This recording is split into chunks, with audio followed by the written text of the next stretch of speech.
نبی کریم علیہ السلام نے اپنے بچوں کی تربیت کے لیے امت کو بہت زور دے کر کہا ہے، آپ جس ملک میں آئے ہیں اپنے ملک کو چھوڑ کر جہاں آپ لوگ رہتے ہیں، یہاں اولاد کا مسئلہ بڑا سخت مسئلہ ہے۔ نہیں کہا جا سکتا کہ اولاد کس رنگ میں جوان ہوگی، آیا وہ اسلام کی رسی کو مضبوطی سے پکڑتی ہے یا نہیں پکڑ پائے گی۔ اس لیے نبی کریم علیہ السلام مسلمانوں کے بچوں کے دین کی حفاظت کے لیے بڑی تاکید فرماتے ہیں۔ آپ نے جانتے ہوں گے، عمل آپ نے کیا ہوگا، جب بچہ پیدا ہوتا ہے تو اس کے داہنے کان میں اذان دی جاتی ہے، بائیں کان کے اندر تکبیر کہی جاتی ہے۔ یہ سب سے پہلی چیز ہے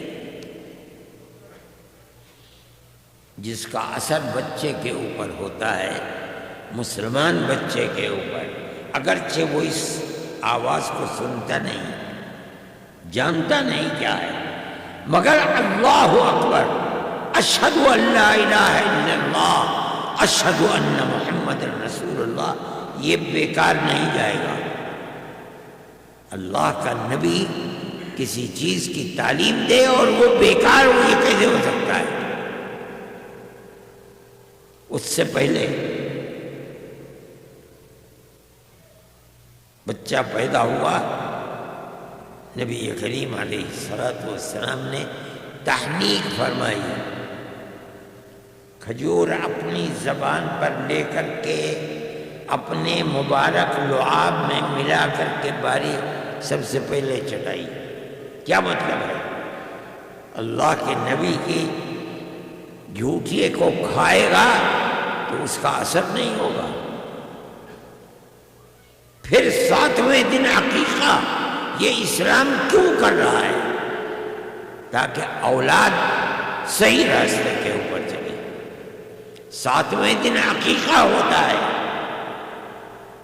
تو اس عقیقے میں بکرے کو ذبح کرتے ہوئے جو دعا پڑھی جاتی ہے لوگ نہیں جانتے۔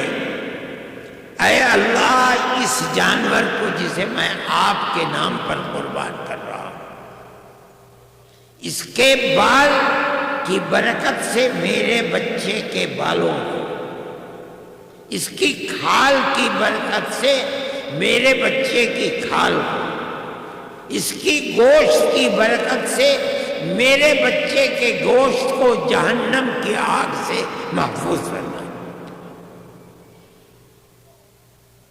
یہ دعا ہے جو جانور کو ذبح کرتے ہیں۔ لوگ تو یہ سمجھتے ہیں کہ عقیقہ دعوت کرنے کے لیے ہوتے، نہیں، دعوت کرنے کے لیے نہیں ہے۔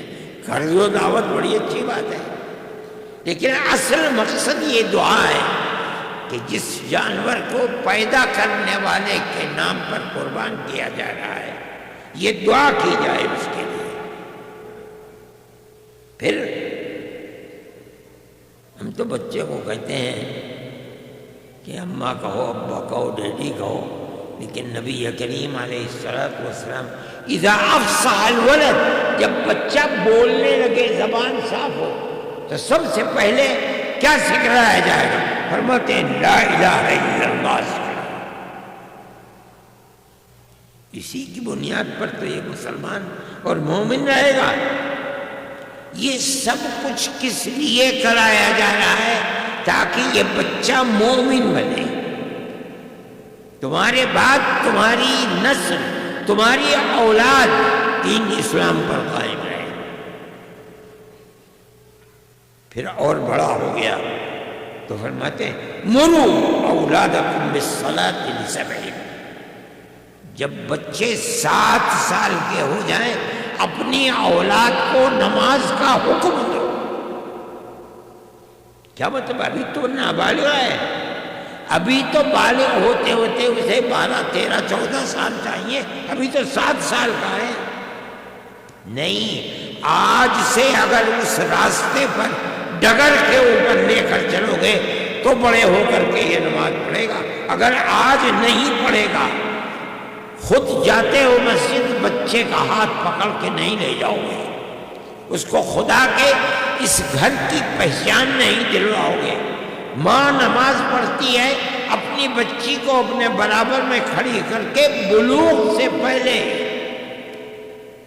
نماز نہیں پڑھائے گی، جوان ہو کر کے یہ بچے نماز کے قریب بھی نہیں آئیں گے۔ یہ سب کچھ کس لیے ہو رہا ہے؟ تاکہ امت اور امت کے آنے والی نسل کے بعد دوسری نسل، تیسری نسل، اس اسلام کو قیامت تک دنیا میں باقی رہنا ہے، دوسرے دینوں کی طرح نہیں ہے۔ نبی دین لے کے آتا تھا، 2-4 نسلوں کے بعد دین غائب ہو جاتا تھا، اللہ دوسرا نبی بھیج دیتے تھے۔ وہ 4-5 نسلوں کے بعد لوگوں نے دین کو بھلا دیا، اللہ نے تیسرا نبی بھیج دیا۔ ہمارے آقا حضرت محمد صلی اللہ علیہ وسلم خاتم النبیین، آخری نبی ہیں۔ قیامت تک اب کوئی دوسرا نبی ماں کے پیٹ سے پیدا ہونے والا نہیں ہے۔ اسی نبی کی دین اور شریعت کو قیامت تک زندہ رہنا، زندہ کیسے رہے گا دین؟ رسول اللہ صلی اللہ علیہ وسلم بتا رہے ہیں اس طرح اولاد کی تربیت